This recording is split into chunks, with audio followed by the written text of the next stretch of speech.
안녕하십니까, 윤영모 목사입니다. 원해쌤 제14강 오늘 제목 도대체 제사함이 무엇인가. 자, 오늘은 도대체 제사함이 무엇인가 이 제목을 가지고 원어성경을 통해서 주시는 하나님의 은혜를 나누도록 하겠습니다. 오늘 본문 말씀 골로새서 1장 13절로 14절의 말씀입니다. 그가 예수님이 우리를 흑암의 권세에서 건져내사 그의 사랑의 아들의 나라로 옮기셨으니 14절 그 아들 안에서 우리가 속량 곧 제사함을 얻었도다. 자, 예수님 믿는 우리들은 예수님으로 말미암아 우리가 흑암의 권세에서 건짐을 받아 사랑의 아들의 나라로 옮겨졌습니다. 그래서 우리는 그 아들 안에서 속량 곧 제사함을 얻었습니다. 자, 그런데 우리는 어떤 제사함을 받은 것일까요? 자, 많은 사람들이 제사함을 받았다고 말을 하는데 왜 수많은 사람들이 죄책감과 죄의식 가운데 살고 있는 것일까요? 이 성경에서 말하는 죄사함에 대해서 정확히 알아야만 신앙생활을 하면서 느끼는 이 죄책감과 죄의식도 해결받을 수 있습니다. 이 골로새서 1장 14절의 헬라 원문을 해석하면 아들 안에서 현재 죄들의 사함 곧 속량을 소유하고 있습니다. 그러니까 죄들의 사함과 속량은 같은 의미고 이 제사함의 장소가 어디냐? 아들 안이라는 것입니다. 그러면 속량이 무엇이냐? 속량. 자, 속량의 의미를 좀 더 알 필요가 있습니다. 이 속량은 헬라어로 보게 되어지면은 629번에 아폴리트로시스라는 단어인데 이 속량의 뜻은 뭐냐면 구속, 속량, 구속행위, 벗어남, 기독교의 구원, 해방 이런 뜻입니다. 그래서 성경에서 이야기하는 이 속량이라는 뜻은 무엇이냐면 대속물을 주고 해방시키는 것, 이것을 말합니다. 자, 마태복음 20장 28절을 보겠습니다. 인자가 온 것은 섬김을 받으려 함이 아니라 도리어 섬기려 하고 자기 목숨을 많은 사람의 대속물로 주려 함이냐. 자, 예수님께서 어떻게 해요? 많은 사람을 살리기 위해서 자기 목숨을 대속물로 주었죠.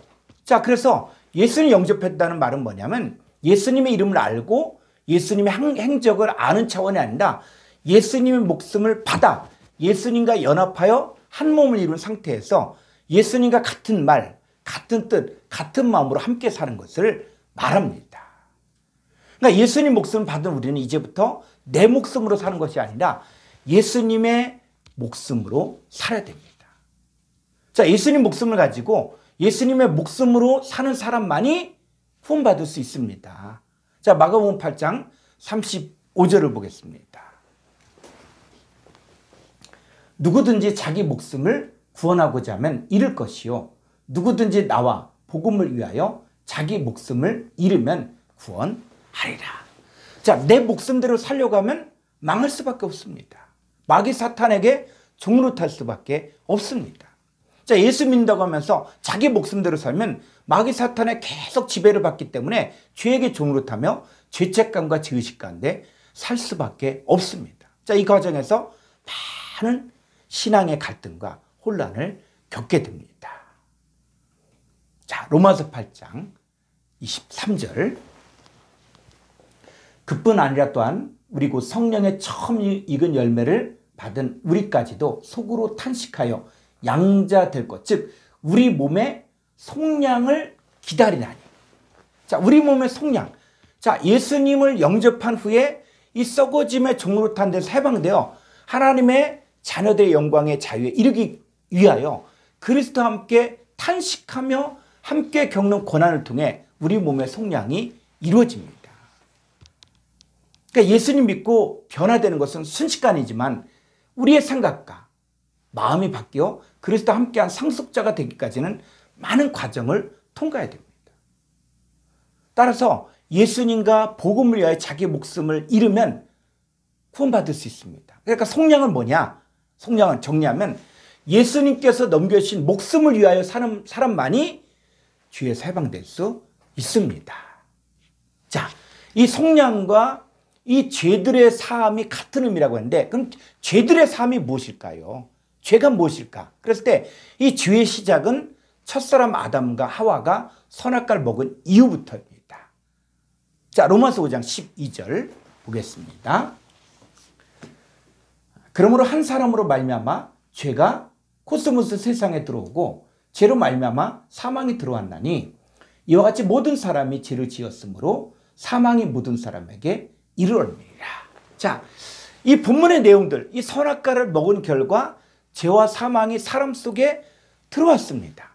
그러니까는 이 죄와 사망이 주장한 사람이 되었으니까 죄의 행위, 즉 열매가 나타나는 것입니다. 여기 헬라 원문을 보게 되면 더 정확하게 이 내용들을 설명해 주고 있습니다.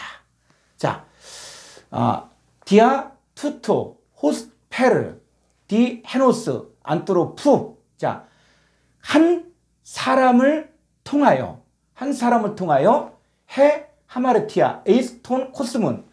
자, 해 하마르티아, 그 죄가 에이스톤 코스문은 코스모스 안으로, 즉 코스모스는 사람을 얘기하는데 사람 속으로 들어왔습니다. 들어오고 에이셀땐 카이디아 테스 하마르티아스 호 따나토스, 그 죄를 통하여 그 사망이 또 들어왔습니다. 그러니까는 자, 첫사람 아담의 후손들, 즉 이 사람들은 선악과를 먹은 이 사람들은 속에 뭐가 있습니까? 죄와 사망이 함께 있게 되어진 것입니다. 그런데 이 많은 사람들이 이 죄와 사망을 어떤 죄의 행위랑 어떤 죽음으로만 생각하는 경우가 많이 있습니다. 자, 죄와 사망의 이 뿌리, 이 근원을 정확하게 밝혀내지 못하면 아무리 죄의 행위를 고백하고 회개한다고 할지라도 여전히 죄책감과 죄의식 가운데 살 수밖에 없습니다. 자, 로마서 7장 16절로 17절 말씀. 만일 내가 원하지 아니하는 그것을 행하면 내가 이로써 율법에 선한 것을 시인하노니 17절. 이제는 그것을 행하는 자가 내가 아니요 내 속에 거하는 죄. 자, 로마서의 내용들을 잘 보면 내가 원하지 않은 악을 행하고 있을 때 그것을 행하는 것이 내가 아니라 누구라고요? 내 속에 거하는 죄. 이 죄의 존재가 나를 죄를 짓게 하고 있다는 것입니다. 그러니까 이 죄라는 것들이 어떤 행위, 그런 차원이 아니라 그 행위 근본적으로 그냥 죄를 짓게 하는 존재가 내 안에 있을 때 내가 죄인이 되고 죄의 열매가 나타난다는 것입니다. 자, 고린도서 15장 25절. 그가 모든 원수를 그 발 아래 둘 때까지 반드시 왕노로 타시리니 26절. 맨 나중에 멸망받을 원수는 사망입니다. 자, 맨 나중에 멸망받을 원수. 자, 우리의 원수는 누굽니까? 마귀 사탄이죠. 그러니까 하나님의 자녀들의 원수가 누구냐? 하나님을 대적하는 마귀 사탄입니다. 그러니까 죄와 사망의 뿌리 근원은 뭐냐? 마귀 사탄이에요. 그러니까 죄들의 사함을 받았다는 말은 마귀 사탄의 권세에서 해방되는 것을 말합니다. 자, 말씀의 결론을 맺겠습니다. 이 죄들의 사함을 받았다는 말은 뭐냐면 예수님을 나의 구주, 나의 하나님으로 영접하여 예수님과 연합하여 한 몸을 이루고 또 그리스도 예수 안에 새로운 피조물이 되어졌기 때문에 예전에 우리 안에 있었던 마귀 사탄이 쫓겨났다는 것입니다. 그러니까 지금도 마귀 사탄은 우는 사자같이 삼킬자를 찾으며 두려움을 주고 염려를 주지만 이 아들 안에서 아들과 함께 연합되어 사는 우리들은 마귀 사탄의 권세에서 이미 해방되었기 때문에 죄와 사망이 역사하지 못합니다. 그래서 이 죄들의 사함을 받기 위해 반드시 필요한 것이 바로 뭐냐? 예수님의 목숨을 우리가 영접해야 됩니다. 그래서 예수님께서는 이미 자기 목숨을 대속물로 주셨어요. 그래서 예수님 영접한 자들은 예수님의 목숨을 받아서 예수님과 연합하여 한 몸을 이룬 상태에서 주와 복음을 위하여 살아야만 구원에 이를 수 있습니다. 이 죄사함을 받는 장소, 이 속량의 장소는 어디냐? 바로 아들 안에서 사는 것입니다. 이 아들 안에서 아들과 연합하여 한 몸을 이루고 또 함께 상속자가 되고 함께 지체가 되고 함께 약속에 참여한 여러분 되기를 주님의 이름으로 축복합니다. 감사합니다.